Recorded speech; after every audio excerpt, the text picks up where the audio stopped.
کہ یہ ہم سے سجاد مدنی نے سوال کیا ہے، بدعت حسنہ میں ہمارے حدود و قیود کہاں تک ہیں؟ بدعت حسنہ میں، یہ اچھا سوال ہے، کیونکہ بدعت حسنہ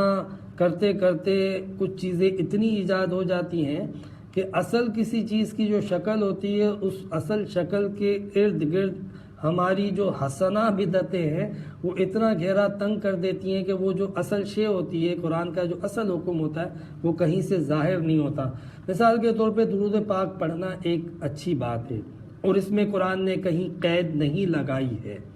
کہیں قید نہیں لگائی ہے، اور اس کو فرض یا واجب بھی نہیں قرار دیا کہ آپ کسی مقام پر کسی موقع پر مثال کے طور پہ اذان سے پہلے لازمی طور پہ پڑھو، اور نہ پڑھنے کا بھی حکم نہیں دیا کہ اگر کوئی پڑھ لے تو اس کو روکا گیا ہو، ایسا نہیں ہے۔ اب مثال کے طور پہ کوئی شخص عقیدت اور برکت کے لیے ہر کام سے پہلے درود پاک پڑھتا ہے، مثلا اذان سے پہلے بھی درود پاک پڑھتا ہے، تو یہ ایک اچھی بات ہے، ٹھیک ہے نا، لیکن اذان ایک باقاعدہ نبی کریم علیہ السلام سے ثابت شدہ عمل ہے، تو اذان اور درود پاک کے درمیان ایک فصل ہونا چاہیے، ایک فاصلہ ہونا چاہیے۔ اذان سے درود پاک کو ملا نہیں دینا چاہیے کہ بعض والوں کو یہ لگے کہ شاید اذان، یہ درود پاک اذان کا حصہ ہے۔ ایک فاصلہ باقاعدہ رکھیں بدعت حسنہ کا۔ ایک تو حد یہ ہے کہ اس کو اس طرح آپ فرائض اور واجبات اور ضروریات دین کے ساتھ اس انداز سے منسلک نہ کریں کہ وہ ان کا جز محسوس ہو۔ پھر اسی طریقے سے مثال کے طور پہ جو باتیں میں نے آپ سے ذکر کی کھانے پینے کے حوالے سے، لباس اور خوراک کے حوالے سے، تو ہم جس طرح سے ڈریسنگ کرتے ہیں، اگر ہم بدعت کی اس تعریف کو لیتے ہیں کہ جو چیز سنت کے مقابلے میں قائم ہو جائے وہ بدعت ہے، تو یقیناً پھر جو لباس نبی کریم علیہ السلام کا جو انداز تھا وہ تو پھر ہمارا انداز نہیں ہے۔ آج معاشرے میں، سوسائٹی میں اس طرح سے نہ لباس کا استعمال ہوتا ہے نہ خوراک کا استعمال ہوتا ہے۔ کچھ بہت زیادہ چند عاشق رسول ہوں گے جو اس طرز پہ اس سے ملتا جلتا لباس پہنتے ہوں گے، مگر پھر موسم کے تقاضے اس لباس سے بھی ہمیں تبدیل کر دیتے ہیں،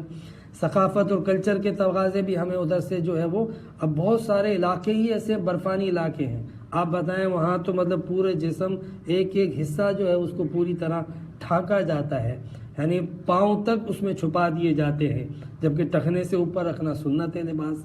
تو ہر جگہ کے علاقے کے کچھ تقاضے ہوتے ہیں، اور یہ جو کہا گیا ہے سنت کے مقابلے میں، یہاں پر ایک وضاحت کر دوں، یہ جو پچھلی تعریف بدعت کی تھی یہ اس سے کوئی ٹکراؤ پیدا نہیں کرتا،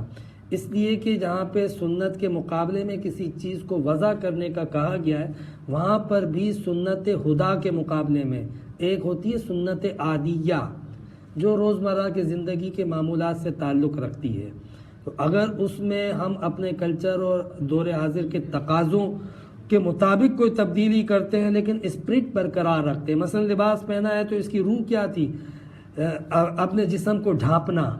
اور ایک انسان کے لیے شرف کا باعث ہے کہ لباس اس کی عزت کا باعث بنتا ہے، تو اگر اس اسپرٹ کو برقرار رکھتے ہوئے لباس پہنا جائے اور جسم کو ستر عورت کو ڈھانپ دیا جائے تو پھر وہ اسپرٹ جو نبی کریم علیہ السلام کی لباس میں تھی وہ باقی ہے، ظاہری شکل تبدیل ہو جائے گی، وہ دور حاضر کا تقاضا ہوگا۔ اسی طرح غذاؤں کے اندر ایک باقاعدہ ہمیں خوراک کے لیے ایک تصور دیا گیا، ایک سنت کے طور پہ ہمیں بتایا گیا کہ وہ غذائیں جو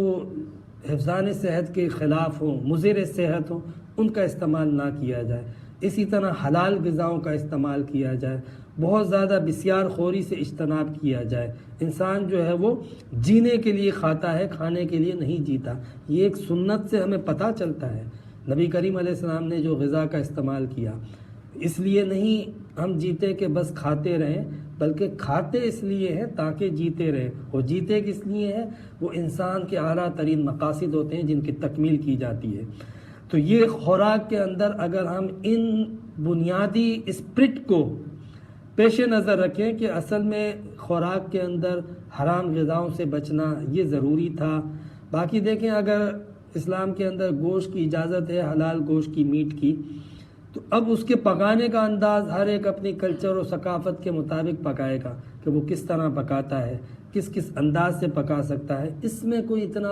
مطلب سنت سے ٹکراؤ، اصول دین سے ٹکراؤ نہیں پیدا ہوتا۔ اس میں اگر اس چیز کی رعایت کر لی جائے کہ نبی کریم علیہ السلام کو پسند تھا شوربہ زیادہ، تو بعض سالن میں اس چیز کی رعایت کرنا اجر و ثواب کا باعث ہوگا، مگر یہ نہیں ہے کہ اگر شوربہ کم ہوا تو بدعت ہو جائے گا، کیونکہ بدعت ہوگا جب سنن ہدا کے مقابلے میں کوئی چیز آئے، جو حضور نبی کریم علیہ السلام نے ضروریات دین کے مطابق کسی چیز کی تاکید فرمائی ہو کہ یہ کام اس طرح کرنا، اور اس کے خلاف کوئی کام کر دیا جائے۔ پڑوسیوں کے حقوق، پڑوسیوں کے ساتھ حسن سلوک کا حکم دیا نبی کریم علیہ السلام نے، یہ سنن ہدا میں سے ہے۔ لہذا اگر کوئی شخص پڑوسیوں کے ساتھ حسن سلوک نہیں کرتا تو یہ غلط ہے اور یہ زیادتی ہے۔